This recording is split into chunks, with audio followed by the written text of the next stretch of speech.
Welcome back. And with me, I have what I've actually called Dr. Kerkvliet. Dr. Kerkvliet, how are you doing, sir? I'm doing well, Dr. Wolf. How are you doing? I'm doing well. You know, we have to support each other on these missions, these long education pathways Yeah. to success, right? So, do you mind if I call you Greg? Yeah, just call me Greg. Okay, that's good. So, Greg, today we're going to talk a little bit about your education, your career, and your lifestyle, and how you got to be where you're at. So, I want you to tell everybody what you do today, but then I want to make that brief and come way back to the beginning and let's start about how you got to where you're at today. Got it. Well, I have two different jobs. I am a senior director for Target Corporation. I run all of their HR technology. So what that means is all of their staffing, recruiting, hiring, from talent management, all of payroll, all of social collaboration, every bit of HR technology that we use at Target Corp, all the way down to Microsoft, runs through my team. Within my team, I have product owners, product directors and product owners that report to me that run Scrum teams, Agile Scrum teams, and I also have an HR tech operations team and a reporting team. Fantastic. That is an incredible role. And at Target, I know that it's fairly significant. About how many staff do you have that you manage? From a team of between 45 and 50. Okay. Globally, technically in the U.S. and a few team members in India as well. Fantastic. So here you are, Dr. Greg Kerkvliet, and you're sitting here in front of me with an incredibly high-level job within a major corporation. What is it, Fortune 50? Yeah, Fortune 50, Fortune 30. I think we're a little bit higher than that, but But like many of our other guests, they all have a story. So what's your story? When you were a kid, did you always imagine getting into technology and doing this type of work? Or maybe can you share a little bit about how you got here? no, actually, I also teach college too, at a university in the Twin Cities called St. Mary's. Initially, when I was a kid, I wasn't really thinking about technology at all. I was actually thinking about running the street. I was worried more about chasing girls. I was worried more about being the tough kid, and I grew up in St. Paul, so I was focused on that, and I wasn't focused on my career. But I had an amazing mentor that actually stuck with me when I got into trouble in school, and he kept reinforcing that I could do more in life, and kept me focused on giving me a different opportunity. So in my high school career, I actually was able to intern in law firms. So I was initially thinking I was going to be a lawyer after I got done chasing girls and doing my own personal thing. You make a lot of money as a lawyer, right? Oh, definitely. Big cars. Definitely.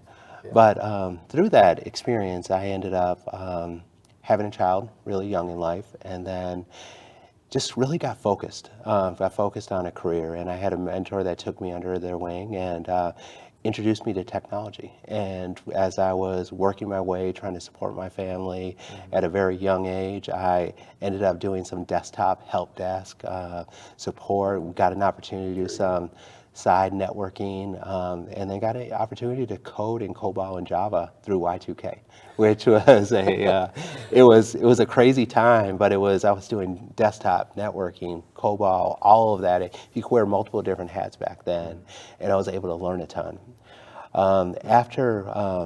During that same time, I was finishing up my bachelor's degree, and started my master's degree. I have a bachelor's in information technology and business management. I have a master's degree in information technology, emphasis in project management. Went to law school.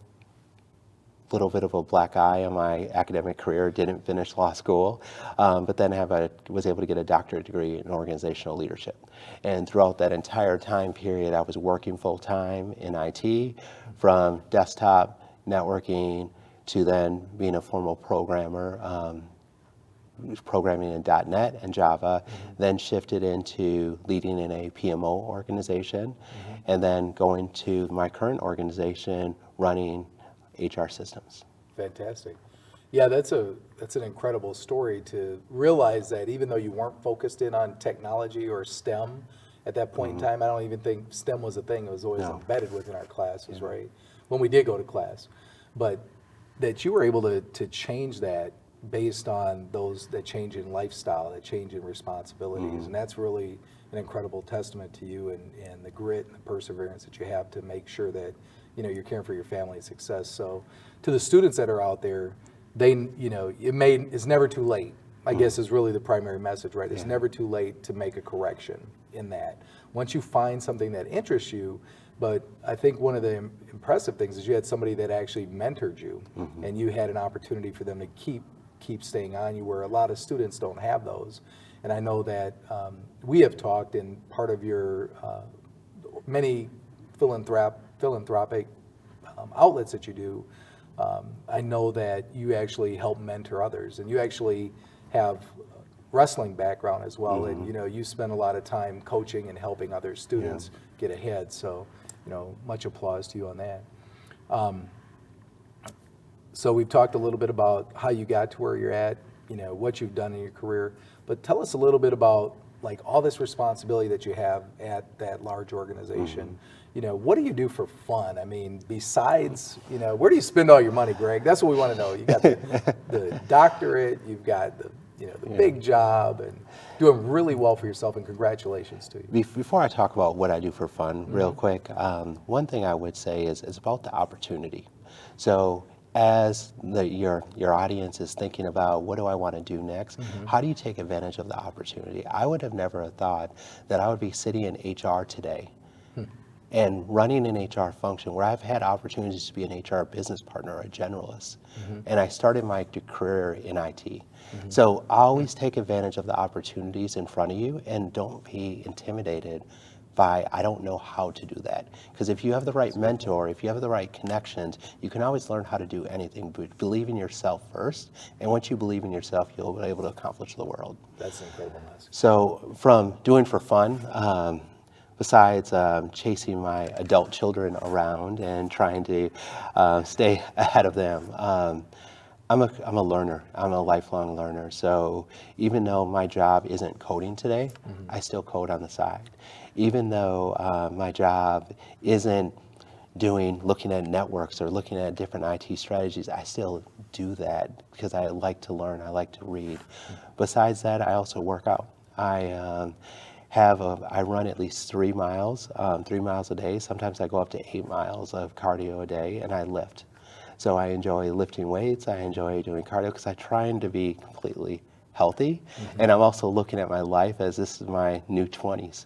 I'm living in my 40s and my 20s. So trying to live a healthy lifestyle and really just enjoy every moment I have. Fantastic. I appreciate your time, sir. Well, thank you coming out on this episode of Altitude. Definitely. Thank you.